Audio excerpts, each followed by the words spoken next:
Cool. Good job.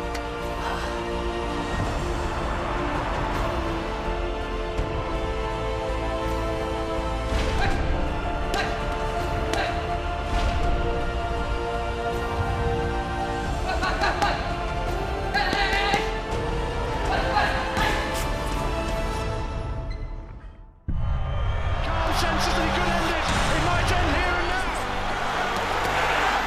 Can he take him out? And the referee has said it's all over. Oh, good shot from Khan. Good left hand.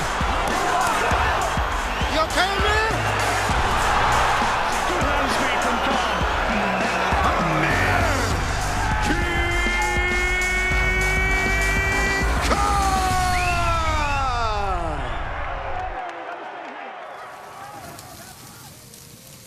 This is so slow, this one.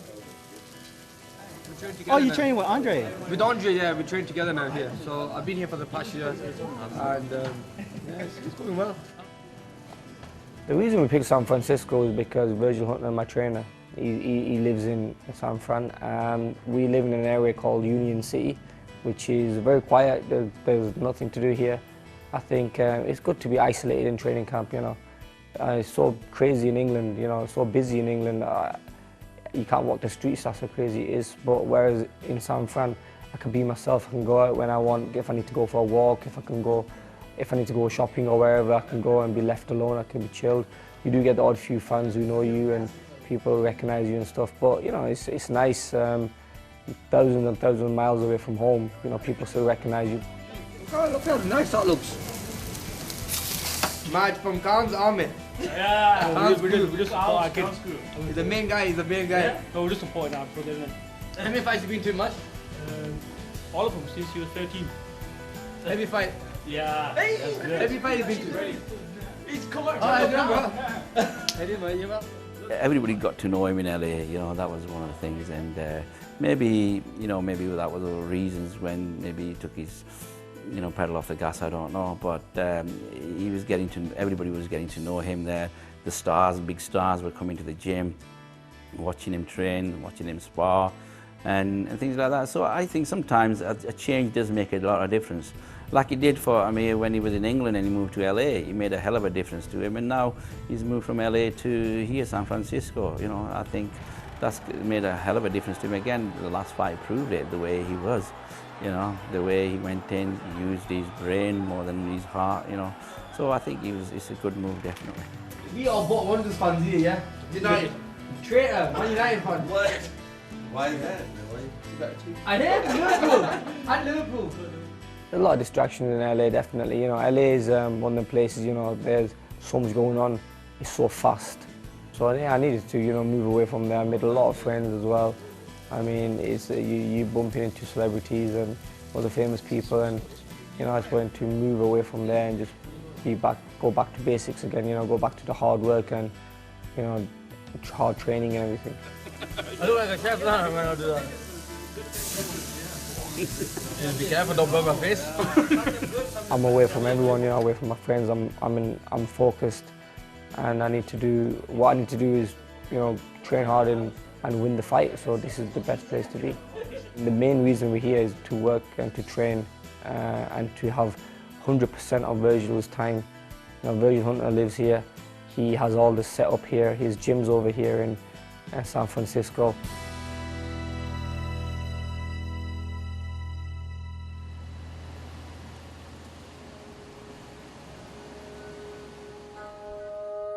I think he would describe me as a fair man, a man true to the craft,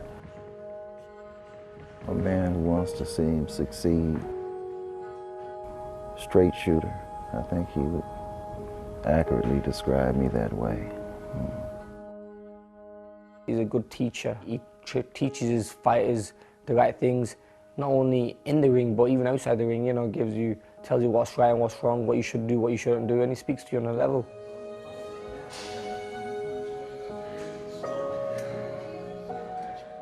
In a way, he's a father figure to the guy. you know, because he tells him what he needs to do. He's the one who advises him what what sort of a preparation we need to do for the opponent. They go through the game plan, you know, they watch the video of the fighters. So it's very important, and you need that close relationship. He looks after us, he makes sure we're doing things right, we're not doing anything wrong. And you need someone like that, you know, to tell you what's right and what's wrong, and what's good to do and what's not good to do. When we are in the gym, you know, we have that respect for him. And, you know, I think that's what it's all about, having that respect. I'm there, like I'm supposed to be. I think it's very important to bond. I think it's very important to have a relationship and understanding. I think it's very important to have a relationship outside of the boxing gym. It kind of brings you closer, kind of gives you an understanding and gives you an idea who Amir the person is as opposed to Amir the fighter. And I think it's important to know both of those sides. So, you know, I make it a point to all the kids to accompany them running, which I do, accompany them too if they have a massage or whatever they're doing. I make it a point to be there. I think Burge is one of the last of you know, the old school trainers. And what I mean is he's a trainer who served an apprenticeship under another trainer for a period of time before he began to get his own fighters.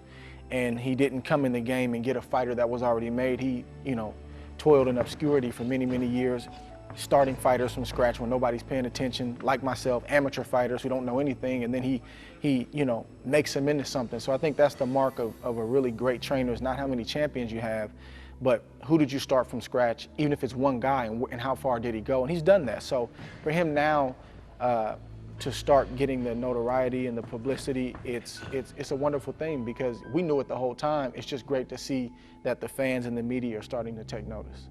He knows what I'm going through. He's trained other fighters who are in the same position as me. It's good to be with someone like Virgil, who understands the sport and knows what my targets are in life, and he's only going to help me and advise me the right way. You don't want to always be in your guy's face and yelling and screaming at him. I think that's not good, but it's also not good to kind of be complacent and laid back when you should be in his face. So I think just knowing when to do or when to be in whatever personality at the time is key, and he's mastered that. Khan wants it to continue, a man in a hurry. There's some big bobs coming in from Amir Khan. What a start this is to his pro career. Khan unloaded. He showed a real predator instinct. Amir Khan was fantastic. I mean, the hottest ticket in town. I'm a normal guy, you know, in the day I'm just a normal guy who lives in Bolton. You know, I just love boxing. It's my passion. I've been boxing from the age of 8. He's no different to any youngster out there in the street, you know. He's a human being, and he has the same interests as any other youngster out there. He likes his bling, watches cars, you know, he's no different. He's a nice young man, a respectful young man, and that he wants to be better, and he wants to go down in history, boxing history, as one of the greats. So I'm just glad to get to know him and hope to continue to get to know him. I've still got my feet firmly on the ground. I just love boxing and love winning titles and doing well. That's what it's all about, you know. So it's all about just being disciplined, being smart, being one step ahead of everything, and just not making any mistakes. He's a coachable young man. He's not quarrelsome. He doesn't have an ego that's in the way. He doesn't have that. It's about me, the right way. You know, if I can box and beat a person up and win the fight, then I should. When I do get into a fight, I'm just giving my opponent a chance to catch me with a big shot. He does not have an ego that's in the way. He doesn't have that. It's about me and I'm me, and he doesn't have that at all. But I mean, he understands he has an execution date every time he steps in the ring also. And I understand that. So with the both of us understanding that, it's easy for me to coach and it's easy for him to be coached. When I do get into a fight, I'm just giving my opponent a chance to catch me with a big shot. He just went in there with his heart, never went in there with his brain. Most of these fighters, you know, they try getting me into a war with them, and then either it's my punch or their punch that could end the fight. I used to be one of them fighters who used to just jump into a fight when I didn't have to. I could have used my speed, my distance, and my movements, and you know, and everything, but I didn't. What Virgil's teaching me now is to be more disciplined when I'm in the fight. If I don't have to go into a war, then why go into a war? You know, if I can box and beat a person up and win the fight, then I should. When he came, I felt that he didn't know the terrain, that he was in, but he knew he belonged in the terrain, but he didn't understand it. With a fighter like Amir Khan, who's just extremely gifted, he has a lot of raw ability. I don't think you have to really change Amir. I think you have to harness his zealousness and just kind of give him just a real understanding of why he's doing some of the things he's doing. So I think Verge is a tremendous addition to what Amir already has. You have a leopard, and the leopard is born equipped to dominate and be successful in its terrain, but it takes time to know its terrain, and it takes time for him to learn how to use his weaponry. Defensively, he's very, very good, Virgil, and that's what he's working on with him. Amir's got all the other abilities, you know, he's got a lot of natural ability, and he was quite weak on his defense, and Virgil's working on that. Most defense is positioning. Again, he didn't know his terrain. When to hide behind the rock, when to stay in the tall grass, when to be in the tree above. Defense is just not having a guy move his head and slip punches. It's a knowledge of position and a knowledge of your terrain. So once we begin to establish that, you can see things, you can see him grow automatically because he has an understanding of when and when not to. It's all a learning curve. I'm still young and I'm still learning new things. So hopefully I'll be more of a complete fighter. When I say he shouts, he says, I don't shout, I'm a teacher, not a shouter. But which I understand, you know, he does teach me and he tells me like a teacher does. You know, when I'm in the corner, he'll say, look, I want you to go out of this round and do this and do that right. And if you're making any mistakes, I want to change it up a little bit, do this instead of doing that. So, you know, he does tell me what to do, and the advice he gives me for the fight is perfect.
1.2 miles going up, and then we come back down in the car.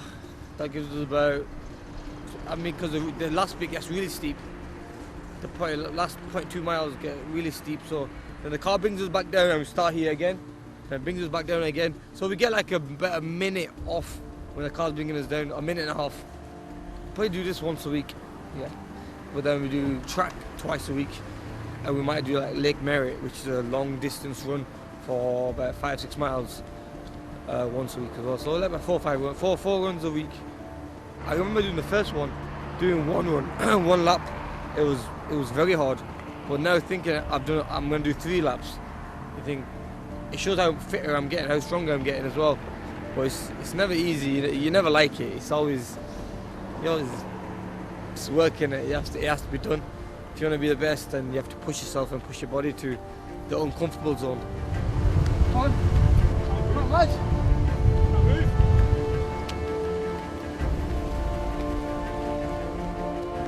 Steep hill. All the way to the end of the fence. Come on, you got another gear. All the way to the end of the fence. Just think about round 10, 11, and 12 where you got him hurt and you want to finish him. Power it through, Amir. You got the power, you got the strength. Power it through. That's it, just like a thoroughbred. Power it through.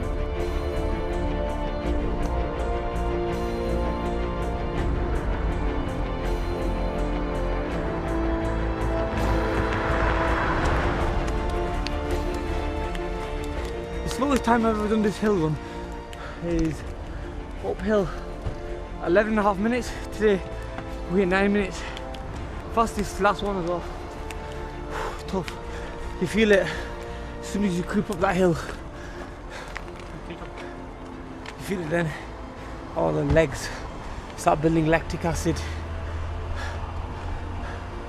You just push it, man. So Virgil was happy with the run and said, because I pushed it so hard, in the second one, he said, that'll do you. So I mean, that's what you call a good trainer, because he doesn't want me to peak here. He wants me still to keep it in the tank, push it to a certain extent, but keep that in the tank. And because I've got another session to do tonight, sparring. It was tough. The hills never get easy. I let him allow me to train him. You know, it comes through observing who he is and watching his habits and habits that need to stay and habits that need to go. So it's kind of like I allow him to let me train him. That way you can be a little bit more accurate on things that you need to remove or something that you need to add.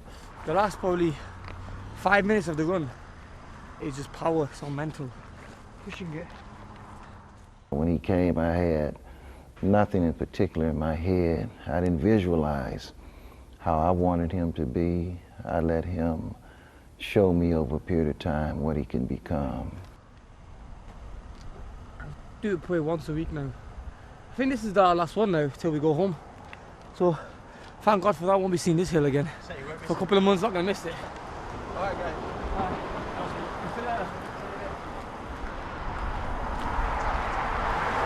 See you guys anyway. Right. We have to drop my friend Madge off to the hospital after that run. Alright. Please welcome boxing sensation from Bolton, England, Amir Khan. It's something what Amir always said, you know, I need to give something to my fans in England, you know, because not everybody can come and fly out to US to watch him. So he wanted this fight in England, and you know, it's great, and we're all looking forward to it. It's been a long time since we fought back in England, and the last fight we fought was against McCluskey in Manchester, and I think it's always nice to go back home, you know, fight in front of your home fans, because, you know, I do miss that. I do miss not fighting in front of them. But when you're at home, you've got your home crowd supporting you, motivating you. It gives you an extra edge, you know, it makes you train harder, work harder. When you're in that fight and you're getting in the later rounds, you're getting tired, it gives you that extra push, that boost, you know, and that only comes from fighting in front of your home fans who love you, who have been there from day one. For the world title fights I wanted to fight for, I had to fight in America. So, but now, you know, it's a build-up fight for me. I want to take this fight to the UK and give my fans a chance to see me fight. I suppose a lot of the fans expect him to knock guys out, but it doesn't always work that way, you know what I mean? You need to go in there and pace yourself, fight your own fight. I think he has a good vision of what it takes to succeed for the rest of his career and understand his